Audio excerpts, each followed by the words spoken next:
Now, financing is set to top the agenda at this year's COP29 meeting.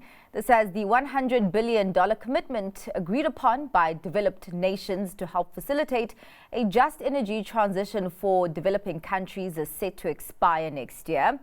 Africa has a new demand on the table. Iskander Erzini Vernoit, director of the IMAL Initiative for Climate and Development, joins us with a greater perspective on the continent's new collective quantified goal on climate finance. Thank you so much for your time, Iskander. Now, of course, we have this commitment before, this annual $100 billion that was agreed upon in 2009.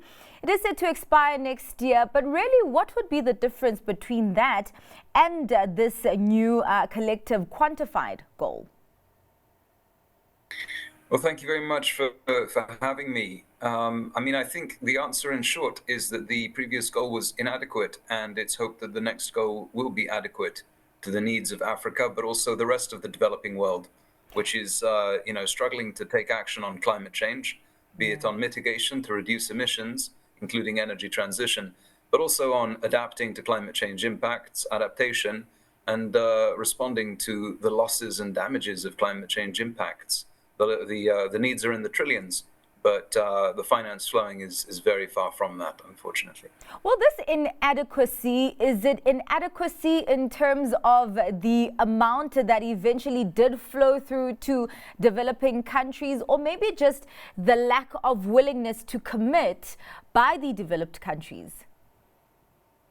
Well, it's a good question. It's inadequacy at several levels, actually. It's inadequacy in terms of quantity, but also in terms of quality and qualitatively the type of finance that was delivered.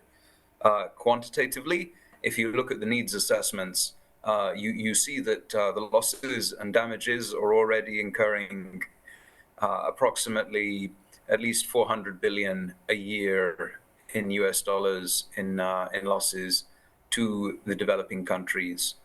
If you look at adaptation, adaptation finance needs are estimated at approaching 400 billion a year also by the UN Environment Programme in terms of what it would take to deliver the developing countries' national adaptation objectives. And if you look at mitigation as well, the needs there are in the trillions in terms of the overall investment required. And obviously that will be a mixture of public and private finance, but it has to be underpinned by a good amount of international assistance to support the developing countries that are lacking in fiscal space. And now that brings me to the point on quality, where the 100 billion was largely constituted by loans. And much of the loans were not even concessional, so they were provided at market rates, which makes the whole proposition a very difficult one for developing countries to accept, given the historic debt crises and balance of payment crises that developing countries are going through today, where every penny counts, and we have such pressing needs on our continent and beyond for other things like education, healthcare, and so on. And so the quality of finance is also paramount and is an area where we need to see improvement.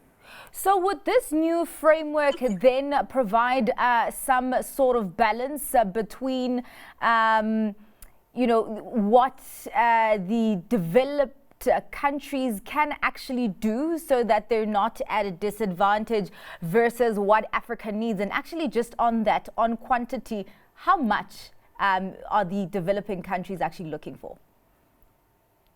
Yeah, no, thank you for asking me that. So the developing countries, in terms of the umbrella group, it's called the G77 plus China in the negotiations, they haven't yet agreed on a common collective quantified ask.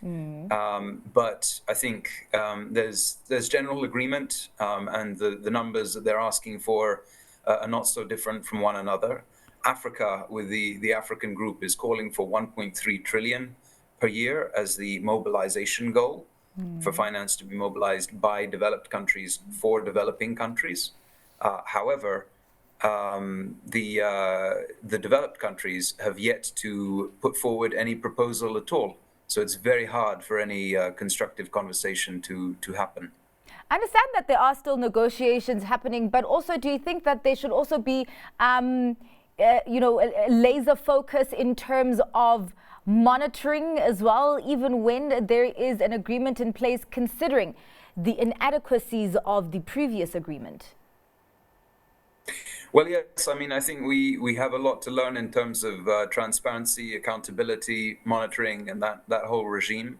Unfortunately, the previous goal didn't have a sort of robust architecture in that respect to keep people accountable. What happened is that you had the OECD, which is effectively governed by the rich countries, basically grading their own homework, so to speak.